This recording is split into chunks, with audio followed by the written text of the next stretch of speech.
আলহামদুলিল্লাহ বলি। কি কারণে? আমরা যখন শুকরিয়া আদায় করি তখন ভালো জিনিস, লাস্ট পেজ ধরবো কিন্তু আমি, যখন শুকরিয়া আদায় করি তখন ভালো জিনিস আমাদের জীবনে বেশি পরিমাণ ঘটতে থাকে শুকরিয়া আদায় করলে।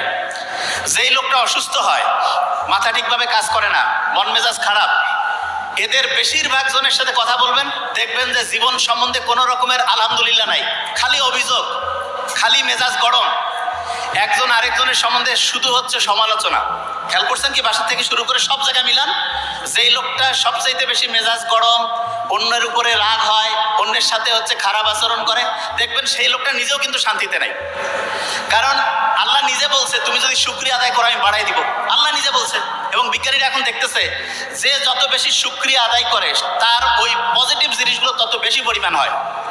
আমরা এখানে যারা যারা আছি প্রত্যেকেই একটা কথা এখন উচ্চারণ করব, আমাদের প্রত্যেকের অসাধারণ, অসম্ভব ভালো একটা ব্রেন আল্লাহ দিয়েছে। বলি আলহামদুলিল্লাহ। এটা বলি, প্রত্যেকের অসাধারণ, অসম্ভব শক্তিশালী একটা ব্রেন আল্লাহ দিয়েছেন। আচ্ছা, মাথার মধ্যে যে ব্রেনটা আছে এইটার ওজন প্রায় 1.5 কেজি। কত? 1.5 কেজি ধরবো। আচ্ছা, 1.5 কেজি ওজনের একটা ব্রেন এই খুলির মধ্যে আছে, টের কি পাওয়া যায়?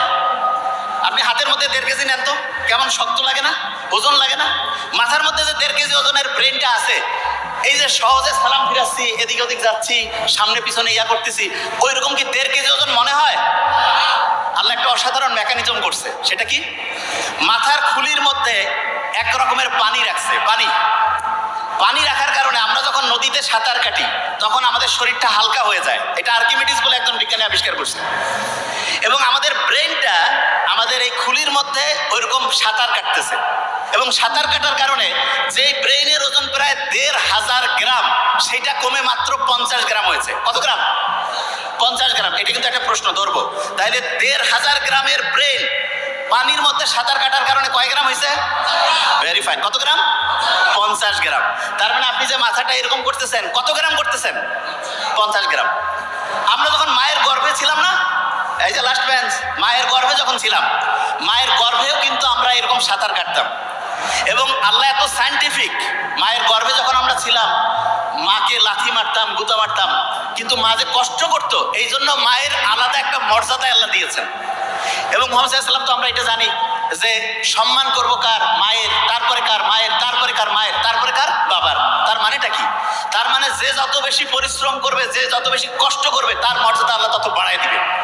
আমরা যারা মুসলমান সমাজের আছি, আমাদের সবচেয়ে শ্রেষ্ঠ একটা বৈশিষ্ট্য হইতে হবে চেষ্টা করা, পরিশ্রম করা। 1 নম্বর বৈশিষ্ট্য কি হবে? চেষ্টা করা, পরিশ্রম করা।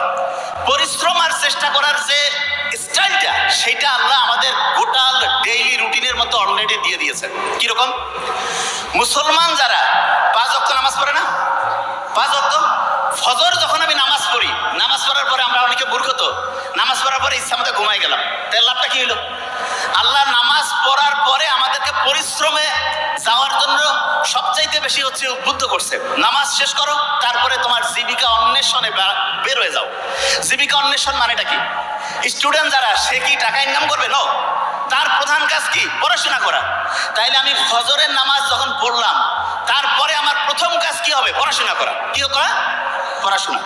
পড়াশোনার ক্ষেত্রে সবচেয়ে ভালো বুদ্ধি যেটা, সেটা হচ্ছে আগে কোরআন পড়ে নিব। যেমন প্রফেসর মোখতার আহমেদ স্যার বলছেন, আমি তো শুনে খুব মজা লাগলো আজকে, যে আবু হুরায়রা রাদিয়াল্লাহু তাআলা আনহুর যে খেয়াল থাকতো না, তখন মুহাম্মদ সাল্লাল্লাহু আলাইহি ওয়াসাল্লামকে এসে বললো যে আমার তো খেয়াল থাকে না। মুহাম্মদ সাল্লাল্লাহু আলাইহি ওয়াসাল্লাম কি করলেন? তার শরীর থেকে চাদরটা খুলে নিলেন, বললো যে এটা মাটিতে বেছাও। এরপরে মুহাম্মদ সাল্লাল্লাহু আলাইহি ওয়াসাল্লাম একটু সেখানে দোয়া পড়ে একটা ফু দিলেন, বা ওনার হচ্ছে লালার থেকে কিছু জিনিস দিলেন। এরপরে ওই চাদরটা গুটায় বললেন শরীরে রাখো। এরপরে ওই আবু হুরায়রা কি বললো? যা আমি পড়ি তাই আমার খেয়াল থাকে। ঠিক না?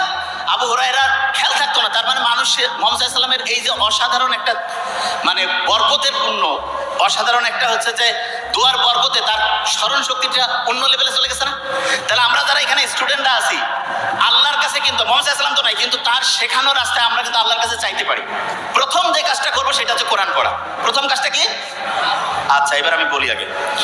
ব্রেইনে যে পানিটা আছে, এটার কারণে ব্রেইনের ওজনটা কত গ্রাম হয়? 50 গ্রাম। আচ্ছা, এবার শুনি। সকালে উঠে কোরআন শরীফ পড়ে যদি আমি বই পড়ি, লাভটা কি সেটাকে বুঝতে হবে। কোরআন শরীফ যখন আমি পড়বো, নিউ ইয়র্ক টাইমসের নাম শুনছি আমরা, নিউ ইয়র্ক টাইমস একটা খুব বড় রকমের হচ্ছে পত্রিকা, সেখানে একটা আর্টিকেল ছাপানো হয়েছে এরকম যে ব্রেইনটা এমন একটা অবস্থা আছে যে অবস্থায় পৌঁছলে পড়ে 1 ঘন্টায় 5 থেকে 10 ঘন্টার পড়া যায়। 1 ঘন্টায়, এই যে লাস্ট বেঞ্চ, ওই যে লাস্ট বেঞ্চ, 1 ঘন্টায় 5 থেকে 10 ঘন্টার পড়া যায় 1 ঘন্টায়। এবং সেই অবস্থাটা তার একটা নাম দিয়েছে, কি নাম? Flow state. কি নাম? আচ্ছা আমি বানানটা করি, FLOW, ফ্লো স্টেট। তা ওরা ফ্লো স্টেট তৈরির জন্য 5টা উপাদানের নাম বলছে। কয়টা উপাদান? 5টা উপাদান। এবং খুব মজার ব্যাপার, সেই 5টা উপাদান তৈরির জন্য যে আলাদা আলাদা 5টা কাজ আছে, সেই 5টা কাজের যে সামারি, সেই কাজটা আল্লাহ নামাজের মধ্যে কোরআন পড়লে সেই সিস্টেমটা চালু করে দিয়েছে। বুঝি নাই? একজনকে বললাম যে ভাই তুমি ABCDE 5টা ওষুধ খাবা আলাদা আলাদা, আর একজনকে বললাম যে ভাই তোমার 5টা ওষুধ আলাদা খাওয়ার লাগবে না, জাস্ট একটা ছোট্ট ট্যাবলেট আছে, সেটার মধ্যে 5টার সব কানেকশন আছে, কোনটা বেশি দামি হইল? বুঝি নাই? একজন ডক্টরের কাছে গেছে, 5টা আলাদা আলাদা ওষুধ দিছে, আর একজনের কাছে গেছে বলছে তোমার এই 5টা খাওয়া লাগবে না, একটা খাইলে 5টার কাজ করবে। তাহলে কোনটা বেশি ভালো ডাক্তারই হইল? ওই একটা কাজ হচ্ছে নামাজ পড়া, কোরআন পড়া। কোন কাজ? বুঝি নাই? বিশ্বাস করি না তো আমরা। কারণ কি? আমি জানি বিশ্বাস আমরা করি না যে নামাজ পড়লে, কোরআন পড়লে যে ব্রেইনটা ফ্লো স্টেটে আসে, এটা আমরা বিশ্বাস করি না। কারণটা কি সেটা বলি। ব্রেইনের মধ্যে 2 রকমের নিউরন আছে। কয় রকমের? 2 রকম। আমার এটা ডান হাত না, এটা কি হাত? এরকম 2 রকমের নিউরন আছে। এক রকমের নিউরন আমি যদি ভালো চিন্তা করি সেটাতে সে হেল্প করবে, শুনতেছি? আরেক রকমের নিউরন আমি যদি খারাপ চিন্তা করি সেটাতে সে হেল্প করবে। তার মানে আমি যে এরকম চিন্তা করবো সে সেরকম করে কাজ করবে। তাহলে আমি যদি চিন্তা করি যে আমার ব্রেন অসাধারণ, তাহলে ভালো পক্ষের যে নিউরন সেটা হচ্ছে তোমাকে সফল করার জন্য সে পজিটিভলি কাজ করবে। আর আমি যদি চিন্তা করি না আমার ব্রেন ঠিকভাবে কাজ করে না, আমার মাথার মানে হচ্ছে শক্তি কমে গেছে, আমার খেয়াল থাকে না, তাহলে ওই নিউরন, যে নিউরনটা খেয়াল না রাখতে তোমাকে হেল্প করবে, সেটা কাজ করবে। তাহলে আল্লাহ যে সবসময় ইসলাম যে বলছে যে তুমি সবসময় ভালো চিন্তা করো, ভালো কথা বলো, ভালো উপদেশ দাও, এইটাতে আমাদের কি পজিটিভ ভালো কাজ করে, সেই নিউরনগুলো কাজ করে না খারাপ কাজ করে? সেটা কোনটা? ভালো কাজ। তাইলে আমি ভালো কথা বললে, অন্যের উপকার করলে, ভালো চিন্তা করলে আমার পজিটিভ নিউরনগুলো কাজ করবে না নেগেটিভ গুলো? পজিটিভ। একজন যে অসাধারণ হয় তার কি নেগেটিভ নিউরন কাজ করে না পজিটিভ? পজিটিভ। আচ্ছা, এবার এই যে ঈদের সময় মানুষ লঞ্চে করে যায় না বাড়ি, ঈদের সময়? তা আগে তো ঈদের সময় দেখা যায় তো লঞ্চ এত বেশি জ্যাম প্যাক থাকতো যে মানুষজন হচ্ছে যে মানে জায়গায় পাইতো না। তা এক নাস্তিক, সে আল্লাহ তো মানে টানে না, সে পাশে কয়েকজন মুসলমান, তাদের সাথে গল্প করতেছে যে আল্লাহ কি বানাইছে। বলছে কেন? বলছে দেখো তো এই যে বড় বড় যে চায়না, জাপান, আমেরিকা, এরা যে বড় বড় এরকম জাহাজ, তারপরে হচ্ছে যে এরকম ফেরি, বড় বড় বিমান টিমান যে বানায়, এগুলো দেখা যায় যে ওই বিভিন্ন ফ্যাক্টরির মধ্যে তৈরি করে আলাদা আলাদা পার্টস থাকে, তারপরে সেই পার্টস গুলো এসে এক জায়গায় জোড়া দিয়ে একটা জায়গায় সুন্দর করে চলতে থাকে। তা বলছে এটা তো করে। বলছে আল্লাহ যদি এরকম করতো যে আমাদের হাতগুলো আলাদা খুলে রাখা যাইতো, পা গুলো আলাদা খুলে রাখা যাইতো, শুধু মাথাটা আর একটু বুক পর্যন্ত, তাইলে সবাই অল্প জায়গার মধ্যে হইতো, আর ওগুলা সবাই ব্যাগের মধ্যে জোড়া করে রেখে বাড়িতে নামার পরে আরাম করে আবার লাগাই দিয়ে চলে যেত। তা নাস্তিকের এই কথা শুনে কি আর কি কবে, সবাই কাছে আসলে আল্লাহ ধ্বংসই করে দিছে। ফজরের ওয়াক্তর সময় সেই নাস্তিক ঘুম থেকে উঠছে, উঠার পরে আশেপাশে যে আছে সবাইকে ডাকতেছে, ডাকার পরে বলতেছে ভাই আমার উযু করার সিস্টেম শিখাই দাও। বলছে কেন? কয় ভাই আমি যা করছি জীবনে বড় ভুল করছি, এখন আমার ঠিক হওয়া লাগবে। কেন, কি হয়েছে? বলছে গতকালকে আমি বললাম যে আল্লাহ যদি এরকম প্রত্যেকটা হাত পা আমার আলাদা আলাদা করে ছোট ছোট করে, ওই যে বড় গাড়ির যেমন স্ক্রু আলাদা করে খুলে খুলে ব্যাগের মধ্যে রাখা যায়, সেই সিস্টেম যদি আল্লাহ করতো, আর আমিও তো নিশ্চয়ই তাহলে ব্যাগের মধ্যে ওইটা রাখতাম। তা ব্যাগেরটা গতকাল যে ব্যাগের মধ্যে আমি আমার হচ্ছে টাকা পয়সা আর কাপড় চোপড় রাখছি, ওই ব্যাগটা হারাই গেছে। যদি আমার ওই হাত পা ওই ব্যাগের মধ্যে রাখতাম তাহলে এটা তো নাই হয়ে যেত, আমি বাড়ি যাইতাম কেমন করে? বলছে আমি ভাই যা করছি ভুল করছি, নামাজ পড়বো, আল্লাহকে এখন থেকে ডাকবো। দেখেন একটা জিনিস, আল্লাহ কত সাইন্টিফিক, দেখেন আল্লাহ কি রকম সাইন্টিফিক, শুনলে অবাক হবেন। আমাদের একজনের হাত, একজনের পা, একজনের চোখ, কান আপনি চাইলেই কেটে আরেকজনকে লাগাই দিতে পারবেন না, যে এটা আবার কেমন কথা? হ্যাঁ, আপনি চিন্তা করেন তো, এই যে কালা জাহাঙ্গীর, পিস্তল রাইফেল, কত নামে অনেকজনকে পাওয়া যায় না?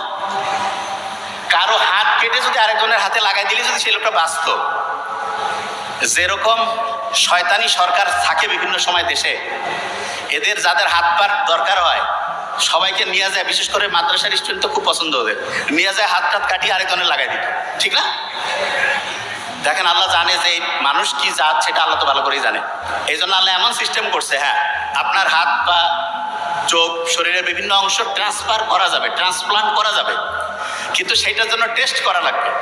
এবং সবচেয়ে ভালো হয় হচ্ছে দেখা যায় সাধারণত যার সাথে রক্তের এবং অন্যান্য গ্রুপগুলো ম্যাচিং হয় তাদের জন্য ভালো হয়। তাই এইটা সাধারণত আত্মীয় স্বজন, নিজের ফ্যামিলি বা কাছের সম্পর্কের যাদের তাদের ভালো হয়, অন্যরাও হইতে পারে, তবে টেস্ট না করে যদি লাগাই দেন, যেই লোকটা বাঁচার কথা ছিল 6 মাস সে দেখা যাবে যে 6 সপ্তাহে মরে গেছে। বুঝতে পারছেন আমার কথা? দেখেন আল্লাহ কি সাইন্টিফিক্যালি অ্যারেঞ্জ করছে জিনিসটা। আল্লাহ বানাইছে এই শরীরটা। অনেকে বড় বড় বিল্ডিং কম্পিউটার এগুলো দেখে মনে করো ওরে বাপরে বাপ কি জিনিস বানাইছে।